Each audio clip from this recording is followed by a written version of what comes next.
Your personal ancestry story begins with the shared story of our human ancestry. You and your distant cousin, the chimpanzee, have a common ancestor, which lived about 6.5 million years ago. We can learn about this common ancestor by noting what makes us similar to chimps. But many things also distinguish us from chimpanzees, like our big brains, which enable abstract reasoning and the development of complex languages, and our anatomy, adapted to upright walking.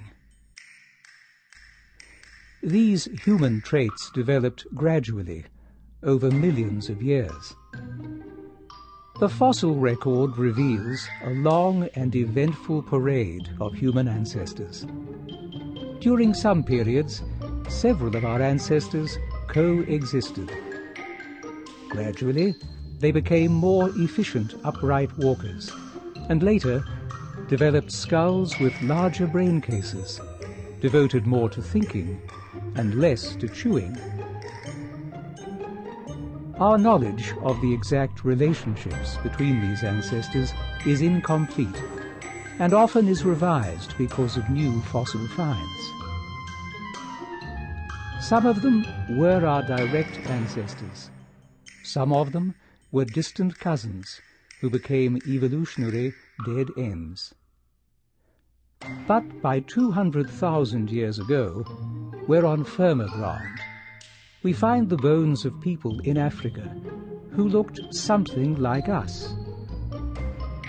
Not exactly like us, but close. They built fires and flaked stone into spearheads, knives, and scrapers. They were physically strong and still depended on their muscles, not their technology, for much of their survival. Here, in addition to fossils, we have genetics to help us find our prehistoric kin. All of us living today inherited our DNA from this small group of ancient people in Africa. Over time, they began to look more and more like us. And by 100,000 years ago, their skeletons weren't so different from ours. But these early Homo sapiens shared the planet with two of their distant cousins. By this time, as a result of previous migrations, Homo erectus was living across Asia and had been for 2 million years. Homo erectus had a big brain, some made hand axes, some built fires, and some may even have worn clothing. At the same time, Neanderthals lived across Europe and Western and Central Asia. They had even bigger brains. They made spears and stone tools similar to those found in Africa.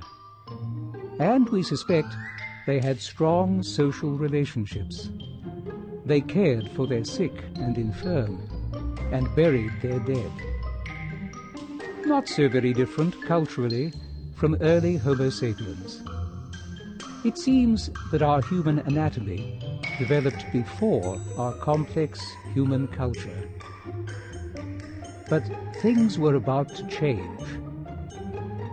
Today, we live in all climates, all over the world, and are unique in our dependence on our culture for survival.